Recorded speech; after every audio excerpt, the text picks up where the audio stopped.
Bismillahirrahmanirrahim. Assalamualaikum warahmatullahi wabarakatuh. Innal hamdalillah nahmaduhu wa nasta'inuhu wa nastaghfiruh wa na'udzu billahi min shururi anfusina wa min sayyiati a'malina man yahdihillah fala mudilla lahu wa man yudlil fala hadiya lahu wa ashhadu an la ilaha illallah wahdahu la syarika lahu wa ashhadu anna Muhammadan abduhu wa rasuluh sallallahu alaihi wa ala alihi wa ashabihi wa tabi'in wa tabi'it tabi'in wa man tabi'ahum bi ihsanin ila yaumiddin.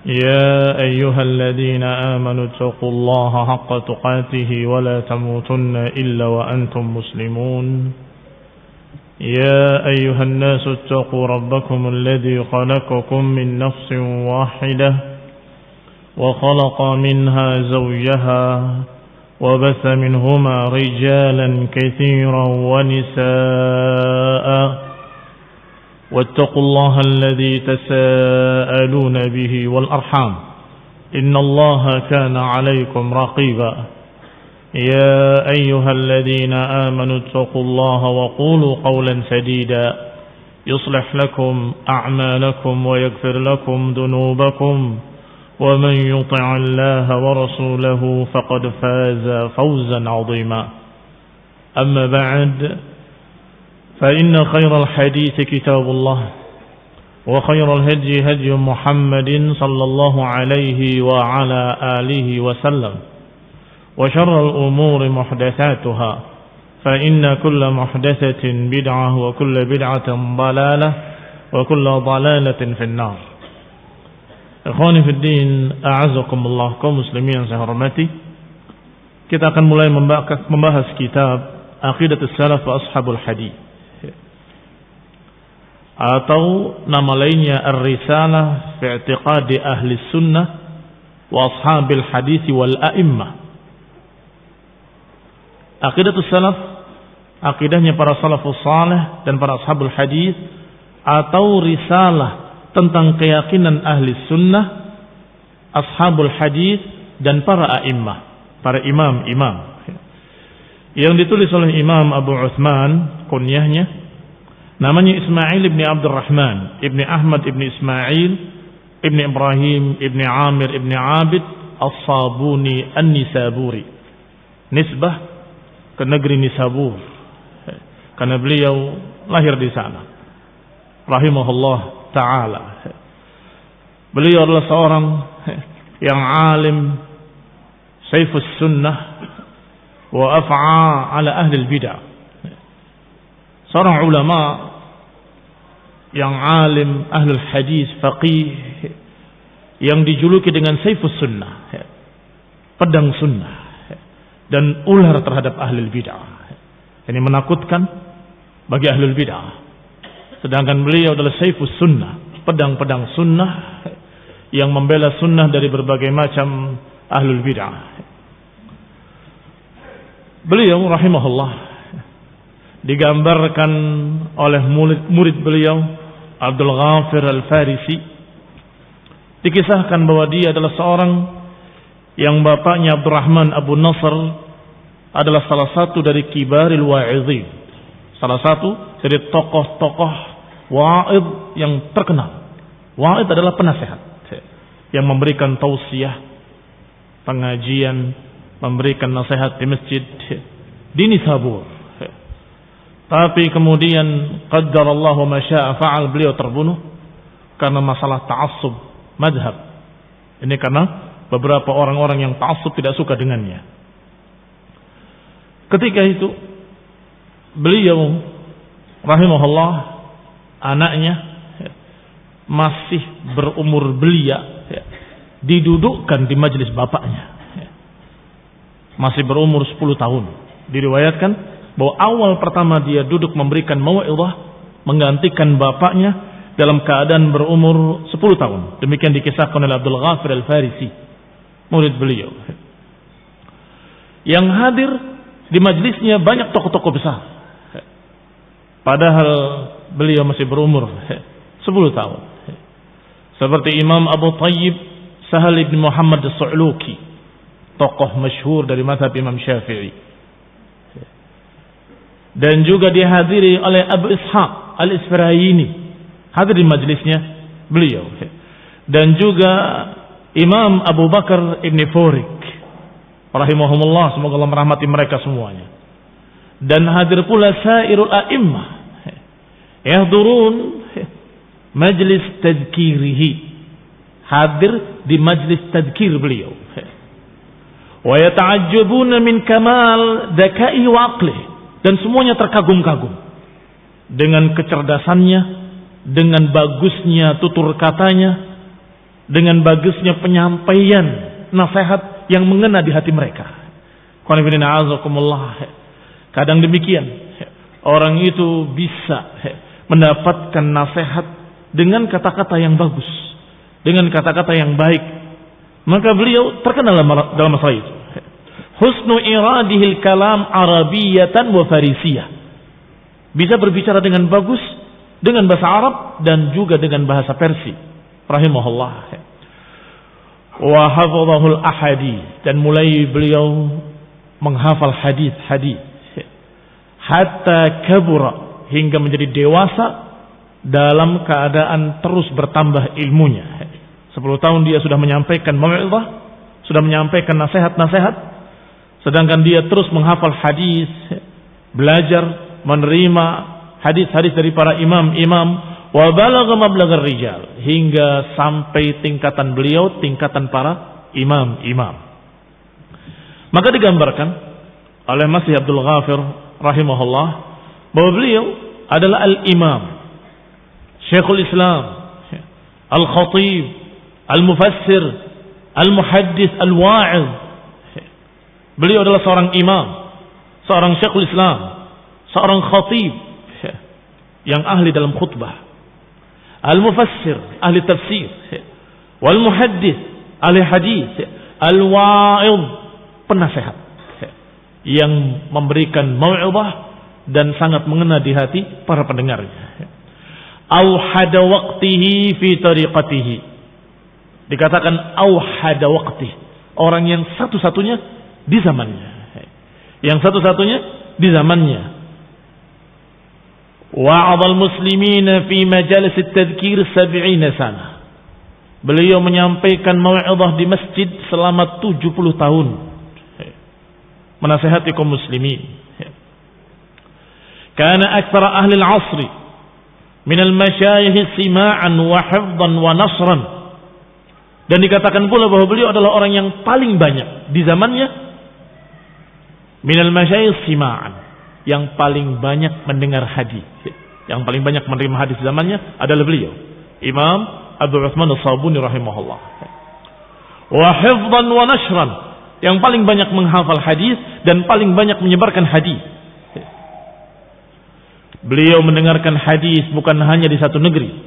Beliau mendengarkan hadis di Nisabur, di Sirkhis, dan juga di Bahrah, di Syam, di Hijaz, Hijaz itu Mekah Madinah. Wabil Jibal, Jibal adalah negeri-negeri pegunungan yang terdiri dari sekian banyak negeri di atasnya, seperti Asbahan sampai ke Zinjan, sampai ke Qazwin dan Hamdan, dan juga Dainur, dan juga Rai. Kalau kalian ingat nisbah-nisbah para ulama, mesti kalian akan mendengarkan istilah Ar-Razi, itu dari Rai. Kalau disebutkan Az-Zanjani, dari Zinjan. Kalau dikatakan Al-Asbahani, dari Asbahan. Itu semua dia datangi. Beliau Imam Abu Uthman Ismail as-Sabuni rahimahullah, beliau datangi semua negeri-negeri itu untuk menerima hadis dan mengambil hadis dari para ahli hadis. Wa hadatsa bi katsir min al-buldan, dan juga menyampaikannya di sekian banyak negeri. Demikian diriwayatkan tentang beliau. Sedangkan murid-muridnya, atau sebelum murid-muridnya, guru-gurunya yang masyhur, yang paling terkenal adalah Imam Abu Abdullah Al-Hakim An-Nisaburi, penulis kitab Al-Mustadrak.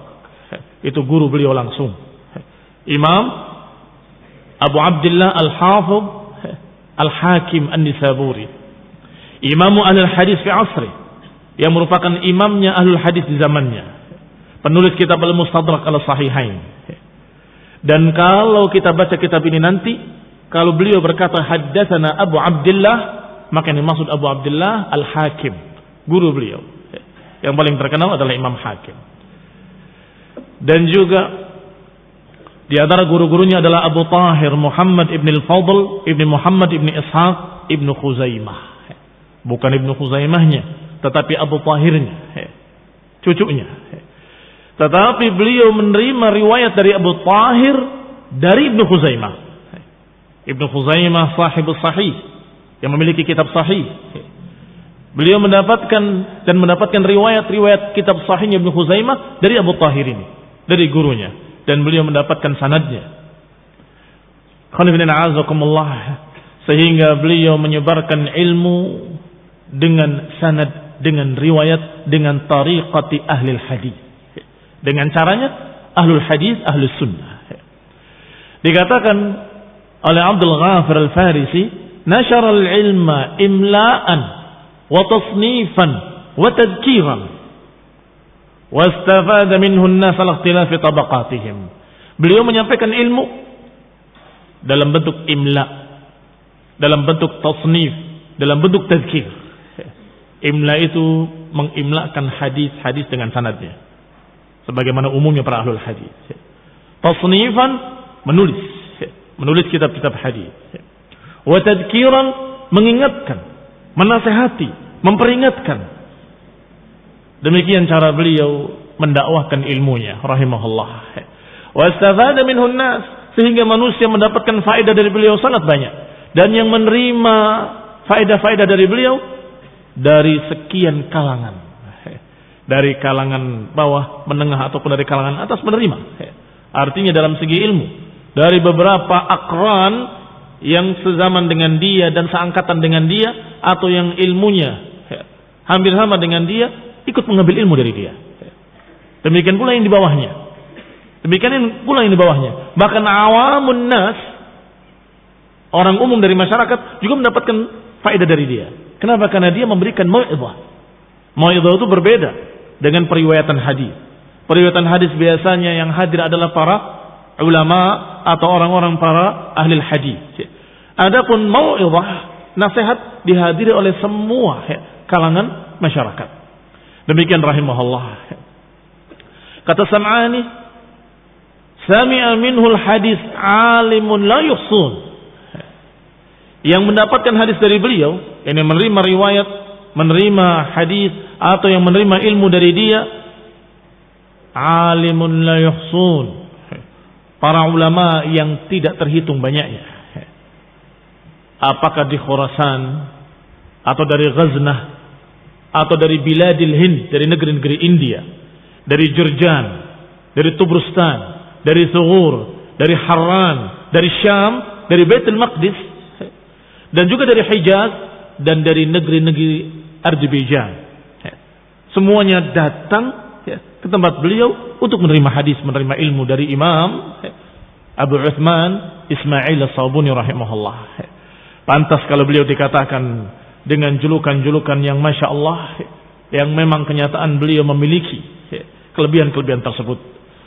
Sehingga dikatakan Al-Faqih, dikatakan Al-Mufassir, dikatakan Ahlul Hadis, dan dikatakan juga Al-Wa'id. Karena memang beliau wa'id, memberikan mau'izah selama 70 tahun. Kenapa demikian lamanya? Karena sejak umur 10 tahun dia sudah memulai memberikan mau'izah, memberikan nasihat-nasihatnya. Adapun pujian-pujian para ulama tentang beliau, hadis wala haraj, silakan sebutkan, sangat banyaknya. Di antaranya ucapan Abu Bakar Al-Baihaqi, wa huwa min aqrani. Al-Baihaqi adalah akrannya yang seangkatan dengan beliau. Memuji beliau dengan kalimat innahu imamul muslimin. Haqqan. Kata Al-Baihaqi, beliau ini adalah imamnya kaum muslimin yang sebenar-benarnya. Syekhul Islami sidqan, Dia betul-betul Syekhul Islam yang sebenar-benarnya. Wa ahlu asrihi kulluhum mud'inuna li'uluwi sya'nih. Semua penduduk negeri di zamannya semuanya tunduk pada kemuliaannya.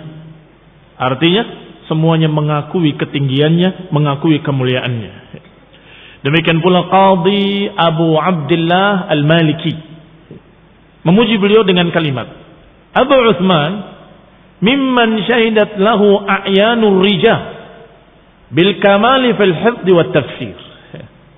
Abu Uthman As-Sabuni adalah orang yang dipersaksikan oleh sekian para ulama, a'yanur rijal, tokoh-tokoh para ulama, dipersaksikan atas kesempurnaan ilmunya fil hifdzi wat tafsir, dalam menghafal hadis dan dalam masalah tafsir, wa ghairihima. Demikian pula Abul Fadl Muhammad ibn Sa'id An-Nadim qala kana masyayikhuna alladhina yantazim biqaulihim aqad al-ijma' yuzlimuna li Abi Uthman maqalid al-imamah. Guru-guru kami, kata Abu Fadl, guru-guru kami, seluruh masyayikh, bisa dikatakan aqad al-ijma', mereka semua sepakat. Mereka benar-benar mengakui bagi Abu Uthman keimaman beliau. Jadi guru-guru kami, masyayikh kami semuanya mengakui secara sepakat bahwa Abu Uthman adalah imam. Imam fi asrihi, imam di zamannya. Demikian pula Muhammad Al-Amiri Al-Isfirayini, yang tadi sudah kita sebutkan, salah satu dari muridnya adalah Al-Isfirayini Al-Faqih. Beliau berkata, kana an-nas yutliquna al-qawla fi majalisin nazar, bahwa manusia mengucapkan di majlis-majlis pembicaraan mereka, majlis-majlis diskusi mereka, mereka semua sering menyebutkan Abu Uthman la yudafa' fi kalamihi wa la yunaza' fi syai'in min khisalih. Abu Uthman enggak bisa dibantah ucapannya dan enggak bisa diperselisihi atau tidak bisa disalahkan ucapannya, karena tidak berbicara kecuali dengan hujjah. Sehingga sudah menjadi pembicaraan di kalangan para ulama. Kalau mereka berdiskusi, kalau mereka berbicara, mereka berkata, Abu Uthman la yudafa' kalamuh. Ucapannya enggak bisa ditolak, enggak bisa dibantah, karena sangat kokoh, didasari dengan hujjah-hujjah. Pernah beliau berkata sendiri bahwasanya aku tidaklah menyampaikan sebuah hadis kecuali aku punya sanadnya sampai kepada Rasulullah SAW. Artinya dia tidak menyampaikan hadis kecuali apa yang dia tahu sanadnya sampai kepada Rasulullah sallallahu alaihi wa ala alihi wasallam. Ini khonidina azakumullah Abu Uthman As-Sabuni rahimahullah. Disebutkan di awal kitabnya sanad penulisan. Enggak apa-apa kita baca saja sardan dengan sepintas agar kita tahu bahwa kitab ini ditulis dengan sanad. Qala akhbarana al-muhaddis Tajuddin Muhammad ibn al-Hafidh Imaduddin Ismail ibn Muhammad ibn Bardas al-Ba'li dalam kitabnya. Hadatsana atau akhbarana Abu Abdullah Muhammad ibn Ismail ibn al-Khabbaz Syafahan. Akhbarana Ahmad ibn Abd al-Daim ijazatan in lam yakun sima'an. Amma'ana al-Hafidh Abdul Ghani ibn Abd al-Wahid ibn Ali ibn Surur al-Maqdisi qala akhbarana al-Hiraqi sima'an. Akhbarana Abu Bakar Abdul Rahman ibn Ismail As-Sabuni qala haddatsana walidi Syekhul Islam, kepada anaknya kemudian kepada bapaknya, berkata kepadaku ayahku Abu Uthman Ismail ibn Abdurrahman fadzakarahu. Dan disebutkan kitab ini, kitab yang akan kita baca. Yang kedua sanadnya wa akhbarana Qadhil Qudah Izzuddin Abdul Rahim ibn Muhammad ibn al-Furat al-Hanafi ijazatan wa musyafahatan. Akhbarana Mahmud ibn Khalifah ibn Muhammad ibn Khalaf al-Munji ijazatan. Akhbarana al-Jamal Abdul Rahman ibn Ahmad ibn Umar ibn Syakr bisanadihi. Qala alhamdulillah rabbil alamin. Baru ucapan Imam Abu Uthman Ismail As-Sabuni rahimahullah. Baru masuk kepada ucapan beliau rahimahullah ta'ala. Kita baca. Qala rahimahullah, alhamdulillahi rabbil alamin, wal aqibatu lil muttaqin, wa sallallahu ala Muhammadin wa alihi wa sahbihi ajma'in, amma ba'd. Fa inni lamma waradtu amidatu Bustan, aku ketika berjalan menuju Tubrustan. Kalau amid maknanya menyengaja menuju Tubrustan. Tetapi wallahu taala alam, bisa jadi kata muhaqqiq bahwa ini bukan amid tapi amil. Karena amil itu salah satu dari nama desa di Tubrustan. Maknanya fa inni lamma waradtu amila Tubrustan, ketika aku berangkat ke daerah Amil di Tubrustan. Wallahu taala a'lam. Dan juga bila di Jilan, dekat dengan Tubrustan, disebutkan negeri-negeri ini adalah negeri-negeri Masyriq. Kalau sekarang daerah Iran, daerah sekitar Iran di sana. Mutawajjihan ila Baitillahil Haram, dalam perjalanan menuju Baitillahil Haram, wa ziyarat qabri nabiyhi Muhammadin sallallahu alaihi wa ala alihi wasallam. Qanifidina azakumullah. Disebutkan di sini ziyarat qabri nabiyhi, dalam rangka ziarah kepada kuburan Nabi. Qanifidina azakumullah, di sini ada catatan bahwa para ulama terdahulu ketika berkata aku mendatangi atau ingin berziarah ke kubur Nabi di Madinah, maknanya bukan itu niat utamanya, tetapi ingin ke Madinah karena kemuliaan Madinah. Seorang alim yang masyhur, yang sudah kita sebutkan keutamaan ilmunya dan keimamahannya, tidak mungkin dia tidak tahu tentang keutamaan negeri Madinah. Negeri Madinah yang memiliki sekian keutamaan. Dan juga tidak mungkin tidak tahu hadis la yusaddur rihal illa ila salasati masajid. Tidak dibolehkan mengadakan perjalanan menuju sesuatu kecuali ketiga masjid. Masjidil Haram, masjidku ini kata Nabi, dan Masjid Aqsa. Sehingga mereka biasa menyatakan aku ingin ke Madinah dengan kalimat ziarah kubur Nabi. Tetapi itu taba'an, bukan yang utama. Artinya ingin menuju Madinah dan kemudian ziarah kubur Nabi. Kenapa harus dipahami demikian? Karena yang namanya ziarah kubur, kalau kita niatkan perjalanan ini untuk ziarah kubur, maka itu menyalahi sunnah. Menyalahi sunnah Nabi yang menyatakan la tushaddur rihal illa ila salasati masajid. Enggak boleh diadakan perjalanan kecuali ketiga masjid. Berarti yang dituju adalah masjid. Ketika sampai di Masjid Nabawi, mendapatkan kemuliaan Masjid Nabawi dan fadilah Masjid Nabawi, baru kemudian mereka ziarah ke kubur Nabi, ziarah ke kubur para sahabat, dan itu tidak mengapa. Sehingga jangan dijadikan sebagai alasan bahwa ini imam besar, imam fi zamanih, imamul a'immah, dia mengadakan perjalanan untuk ziarah kubur. Tidak demikian yang dimaksud. Wallahu ta'ala a'lam. Ketika sampai perjalanan beliau di Jilan atau di Amil Tubrustan, maka beberapa ikhwah sa'alani, ikhwani fid din, saudara-saudaraku seagama di negeri tersebut meminta kepadaku an ajma'a lahum fusulan, meminta kepadaku untuk mengumpulkan pasal-pasal dalam masalah usuluddin allati istamsaka biha alladziina madaw, usuluddin yang berpegang dengannya orang-orang terdahulu min a'immatid din, dari para imam-imam pemuka agama.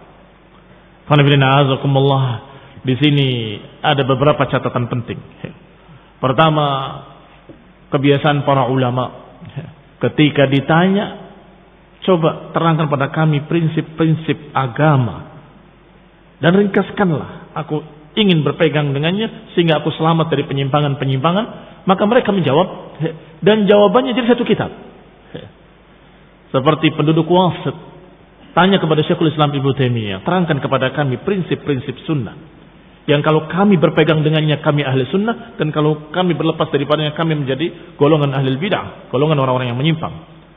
Maka Ibnu Taimiyah menjawab bahwa inilah i'tiqad ahli sunnah wal jamaah al-mansurah ila qiyamis sa'ah, atau inilah i'tiqad firqatun najiyah al-mansurah ila qiyamis sa'ah ahli sunnah wal jamaah. Kemudian disebutkan satu persatu. Maka kitabnya dijuluki dengan kitab Aqidah Al-Wasithiyah sebagai jawaban terhadap penduduk Wasit. Demikian pula ketika ditanya oleh penduduk dari negeri Hamawi atau Hamu, Ham'ah nama negerinya. Maka ketika dijawab oleh Syekhul Islam, jawabannya menjadi kitab Aqidah Al-Hamawiyah. Sesungguhnya itu nama negeri orang-orang yang meminta kepadanya diringkaskan prinsip-prinsip akidah. Demikian pula Abu Uthman Ismail Sabuni rahimahullah menyatakan bahwa sebagian ikhwah saudara-saudaraku kaum muslimin dari negeri Jilan atau dari negeri yang disebutkan di sini Amil Tubrustan meminta kepadaku untuk diringkaskan usuluddin, prinsip-prinsip agama. Dan ini menunjukkan betapa para imam-imam sangat mementingkan perkara ini. Dijawab oleh beliau padahal dalam perjalanan untuk ke Madinah. Dijawab dan lengkap prinsip-prinsip akidah Ahlus Sunnah. Bahkan Syekhul Islam ditanya dalam keadaan beliau di penjara. Penjaranya dalam keadaan di bawah tanah. Mereka tidak melihat wujudnya Syekhul Islam. Hanya mendengar suaranya saja. Ya Syekh, mada qaulukum fi i'tiqadi ahli sunnati wal jamaah? Maka terdengar suara dari bawah. Bahwa akidah ahli sunnah wal jamaah adalah begini. Artinya semua itu ada di kepala mereka. Ada di keyakinan mereka. Ilmu mereka fis sudur, la fis sutur. Ilmu mereka itu ada di dada mereka. Dibawa kemana mereka pergi. Sehingga di bawah tanah, di perjalanan, mereka ditanya, mereka jawab. Akidah yang kita baca lengkap ini, satu kitab, ini ada di dada mereka. Dalam keyakinan mereka. Sehingga mereka jawab dengan apa yang mereka ketahui dengan ilmu, dengan dalil-dalil. Yang kedua, perhatikan permintaan penduduk negeri Tubrustan dan negeri Jilan. Kalimatnya adalah meminta prinsip-prinsip agama yang dipegang oleh imam-imam terdahulu. Artinya orang awamnya ketika itu kaum muslimin tahu bahwa yang akan selamat adalah orang-orang terdahulu, imam-imam terdahulu. Sehingga meminta usul prinsip-prinsip agama allati istamsaka biha alladzina madaw min a'immatid din. Terangkan pada kami prinsip-prinsip agama yang dipegang oleh para imam-imam terdahulu. Tidak meminta bagaimana pendapatmu, tidak. Tidak meminta coba terangkan apa secara akal supaya bisa dipaham. Tidak ada. Mereka orang-orang kaum muslimin, orang-orang awam ketika itu tahu bahwa yang selamat adalah generasi pertama. Sudah masyhur, sudah memasyarakat. Bahwa yang selamat adalah generasi pertama umat ini dari para sahabat, para tabi'in, para tabi'it tabi'in. Maka mereka meminta coba prinsip-prinsip para imam-imam terdahulu itu apa? Biar kami pegang seperti apa yang mereka pegang. Biar kami selamat seperti mereka selamat. Qala rahimahullah, kata beliau, mereka meminta kepadaku untuk menerangkan pasal-pasal tentang prinsip-prinsip agama yang dipegang oleh para imam-imam terdahulu. Wa ulama'ul muslimin, dan para ulama kaum muslimin, was salafus salihin, dan yang dipegang oleh para salafus salih. Wa hadaw wa da'un nas ilaiha, yang mereka membimbing, berdakwah, mengajak kepada prinsip-prinsip itu. Jadi meminta diterangkan apa yang mereka ajak, yang mereka dakwahkan. Fi kulli hin, setiap saatnya. Yang mereka nahau amma yudaduha wa yunafiha jumlatal mu'minin, wal musaddiqin al muttaqin, yang mereka melarang apa-apa yang merupakan lawannya, apa-apa yang bertentangan dengannya, yang dilarang oleh para kaum mukminin, kaum musaddiqin al muttaqin, yang mereka berwala pada siapa-siapa yang mengikutinya dan memusuhi siapa-siapa yang menyelisihinya. Jadi minta prinsip-prinsip yang dipegang oleh para imam-imam salaf, yang prinsip-prinsip itu dijadikan mereka sebagai patokan al-wala wal bara. Dijadikan sebagai patokan al-wala wal bara. Yang memegang prinsip-prinsip ini berarti mereka adalah ahli sunnah. Kita berwala kepadanya, mencintai mereka. Dan siapa yang lepas daripadanya, maka mereka menyimpang dan kita memusuhi mereka. Wa badda'u wa kaffaru man i'taqada ghairaha.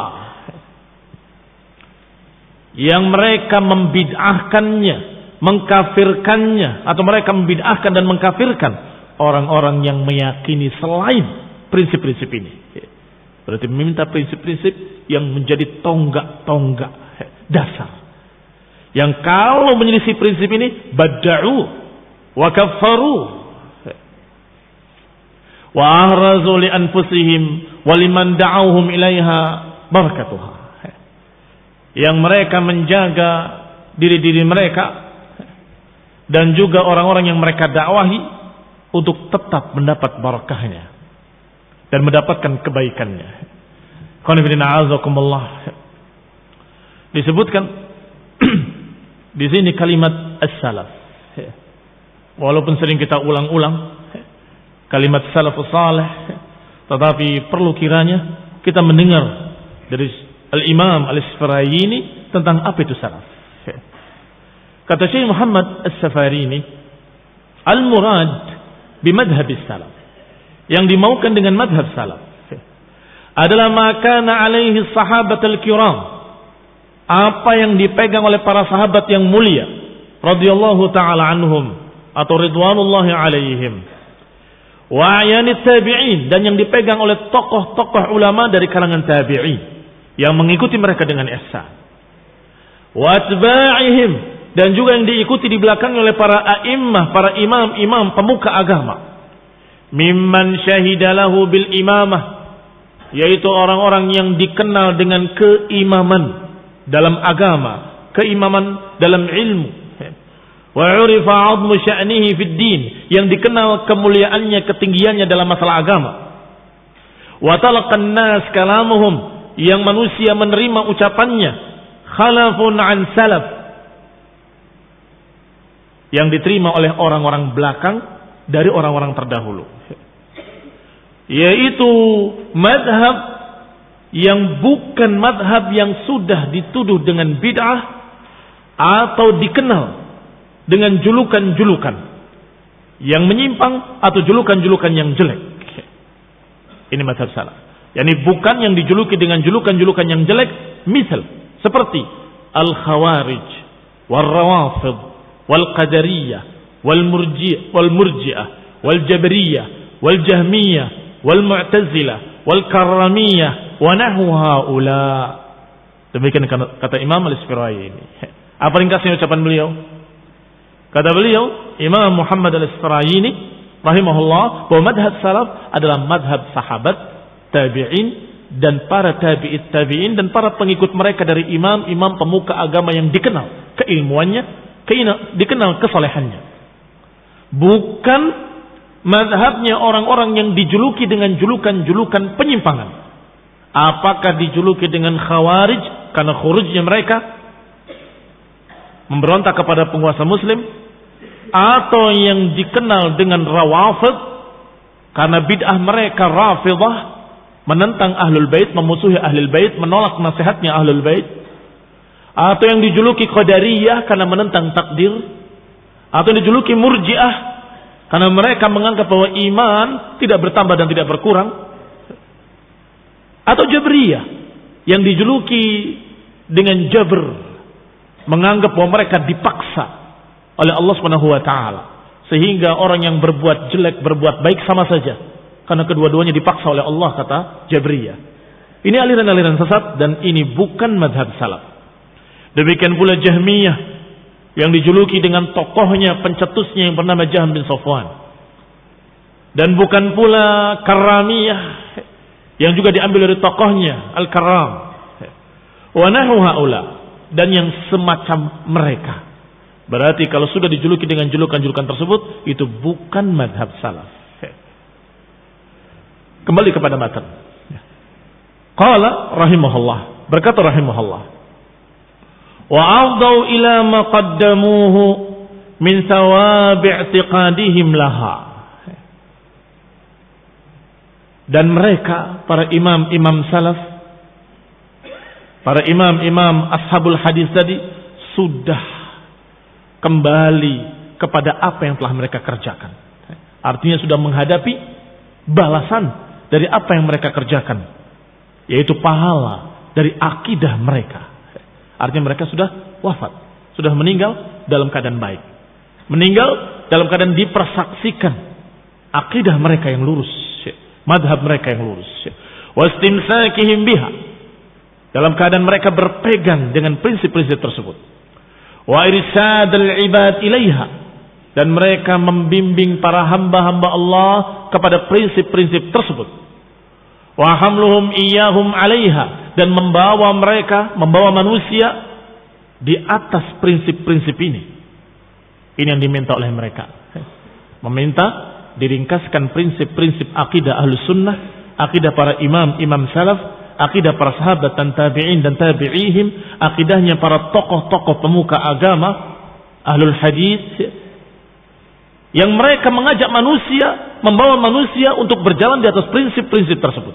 Fastakhartullah, maka aku pun beristikharah. Salat istikharah yang disunnahkan ketika memilih sesuatu. Salat 2 rakaat dengan meminta pada Allah Subhanahu wa taala bimbingan. Wa athbattu fi hadzal juz' ma tayassara minha, maka aku tetapkan di juz ini, di kitab ini, apa yang mudah daripadanya, ala sabilil ikhtisar, yang mudah secara ringkas, raja'a an yantafi' bihi ulul albab wal absar, dengan harapan orang-orang ulul albab, pemilik lub, yang memiliki pandangan dan hati, bisa mengambil faedah, bisa mengambil manfaat. Wa ulul absar, bisa mengambil manfaat. Wallahu subhanahu yuhaqqiq adh-dhann, dan Allah Subhanahu wa taala akan mewujudkan prasangka hambanya.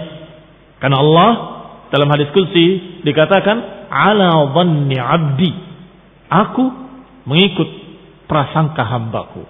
Artinya siapa yang berprasangka baik pada Allah, Allah akan berikan kebaikan. Dan siapa yang berprasangka buruk pada Allah, Allah akan berikan keburukan. Ini mana ucapan beliau, wallahu subhanahu wa ta'ala yuhaqqiq adh-dhann, Allah akan mewujudkan prasangka hambanya kepadanya. Wa yuzzil alaina al-manna bit-taufiq, dan Allah Subhanahu wa taala akan memberikan sebanyak-banyaknya pemberian kepada kita dan taufik. Wal istiqamah, dan berikan istiqamah ala sabilir rusd wal haq bimannihi wa fadlihi. Qultu wabillahi taufiq, maka saya katakan wabillahi taufiq. Ashabul hadis hafizallahu ta'ala ahyahum wa rahima amwatahum, yashhaduna lillahi ta'ala bil wahdaniyah. Kata beliau, dimulai dengan prinsip pertama, yaitu prinsip tauhid. Qultu wabillahi taufiq, aku katakan dan dengan Allah lah taufik, bahwa ashabul hadis, semoga Allah memelihara mereka yang masih hidup, dan semoga Allah merahmati yang telah wafat. Karena ashabul hadis di zamannya banyak yang masih hidup, dan juga lebih banyak lagi yang telah wafat. Maka beliau doakan kedua-duanya, bahwa semua para ashabul hadis, semoga Allah menjaga yang masih hidup, dan semoga Allah merahmati yang telah wafat. Mereka semuanya mempersaksikan untuk Allah Subhanahu wa taala dengan keesaan. Walir rasuli birrisalah, dan mempersaksikan untuk Rasul dengan risalah, kerasulan. Wan nubuwah, dengan kenabian. Qul inna a'udzubikumullah. Di sini ada beberapa perkara yang perlu dijelaskan. Yang pertama, ucapan beliau ashabul hadis. Tadi yang kita terangkan ucapan Al-Isfaraini ini tentang madhabus salaf. Sedangkan ashabul hadis manhum? Siapa ashabul hadis? Ashabul hadis humul mutamassikuna bi kitabillah. Ashabul hadis adalah orang-orang yang berpegang dengan kitabullah dan mengikuti sunnah nabinya Nabi Muhammad sallallahu alaihi wa ala alihi wasallam.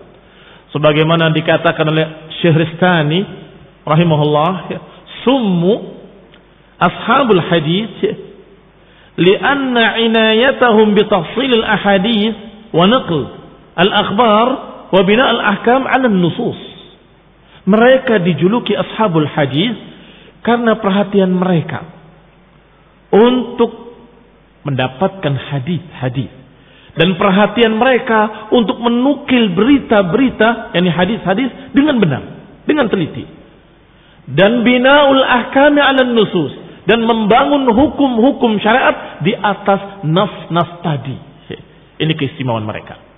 Dijuluki ashabul hadis karena mereka meneliti hadis, mencari hadis, dan sangat mementingkan riwayat-riwayat hadis, dan kemudian membangun di atasnya, membangun di atas nas-nas tadi ahkam syariah. Jangan salah satunya. Kalau salah satunya belum dikatakan ashabul hadis. Orang memperhatikan hadis, mempelajari sampai hafal, masya Allah, tapi tidak membangun ahkam di atasnya. Artinya bi ghairi amal, maka dia tidak dikatakan ashabul hadis. Apalagi sebaliknya, orang yang beramal dengan ahkam, tapi tidak didasari dengan nusus, tidak dasari dengan dalil-dalil, dengan riwayat-riwayat yang sahih, mereka juga tidak dikatakan ashabul hadis. Berarti ashabul hadis memiliki dua, ilman wa amalan. Ilmunya tentang hadis dan pengamalan hadis. Berarti mereka mengetahui ilmunya riwayatan wa dirayatan. Mereka tahu ilmunya dari dua sisi, riwayatan wa dirayatan. Riwayat itu artinya sanadnya, sahih, dhaifnya, rawi-rawinya dan seterusnya, mereka tahu dan mereka teliti. Demikian pula dirayahnya, makna yang terkandung dalam lafaz hadisnya, apa istinbat hukumnya, apa faedah-faedah hadisnya, apa yang harus diambil dari hadis tersebut, fawaid-fawaidnya. Ini ilmunya mencakup riwayatan wa dirayatan. Dan juga menerapkannya ketika membangun hukum di atas nas-nas tersebut. Wala yarji'una ila al-qiyasil jali wal khafi. Maka para ashabul hadis tidak memakai kias-kias, apakah kias jali atau kias khafi, kias yang jelas atau kias yang samar. Kalau ada hadis, perhatikan, tidak memakai kias-kias kalau ada riwayat hadis.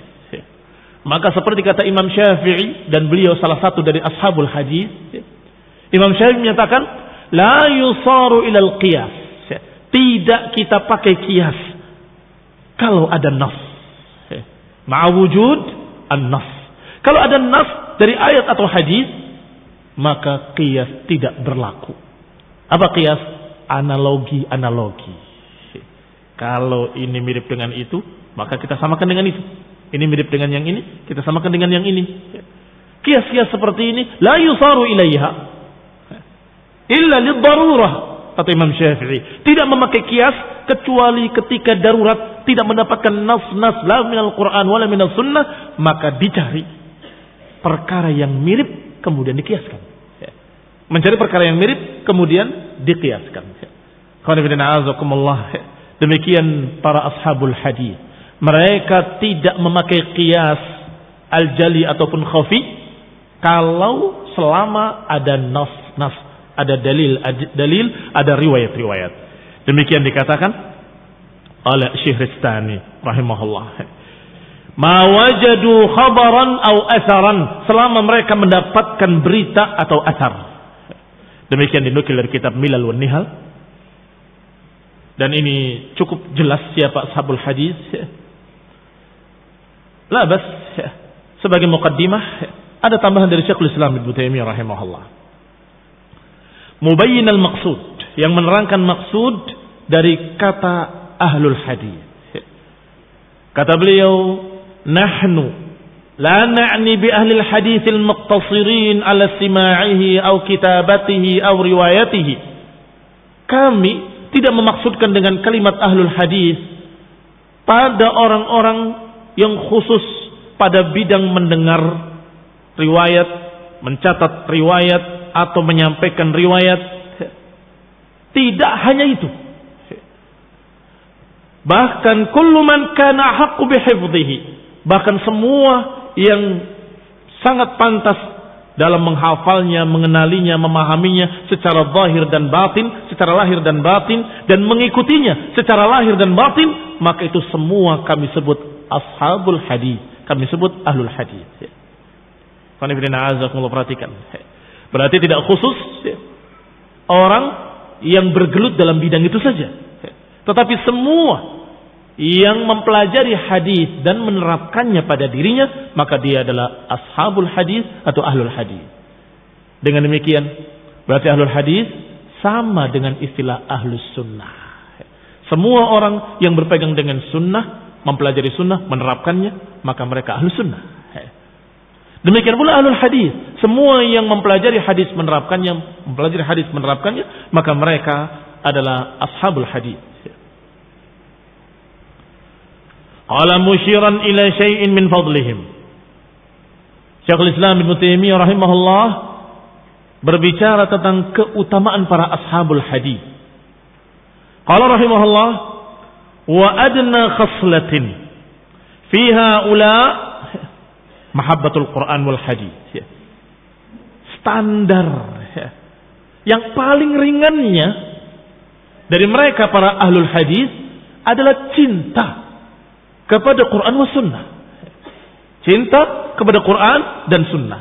Dan senang untuk mengkaji ayat-ayat dan hadis-hadis. Ini paling sedikit. Masih ada syarat-syarat lain. Tapi syarat itu adalah paling sedikit. Kalau itu saja tidak punya, bagaimana akan dikatakan ashabul hadis? Bagaimana akan dikatakan ahlul hadis?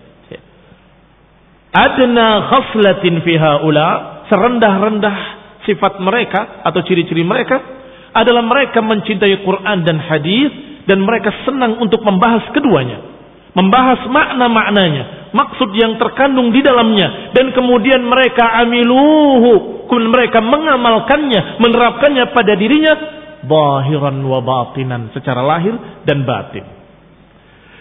Fa fuqahaul hadis akhbar bir rasul, maka orang-orang yang seperti ini yang dijuluki fuqaha'il hadis, maksudnya ahli fiqih yang ahlul hadis. Kalau ahli fiqih tidak ahlul hadis, walaupun sungguhnya nggak bisa dikatakan ahli fiqih kalau tidak ahlul hadis. Kalau misalnya ada orang yang ahli dalam bidang fiqih, tetapi tidak ahli dalam bidang hadis, apa kata Syekh Al-Albani? Mereka sudah memperinci dengan usul fikih, dengan qawaid fiqhiyah, bahwa kalau begini berarti begini, ini berarti istimbatnya begini. Ternyata hadisnya dhaif. Pembahasan tadi semuanya gugur. Iya kan? Semuanya gugur.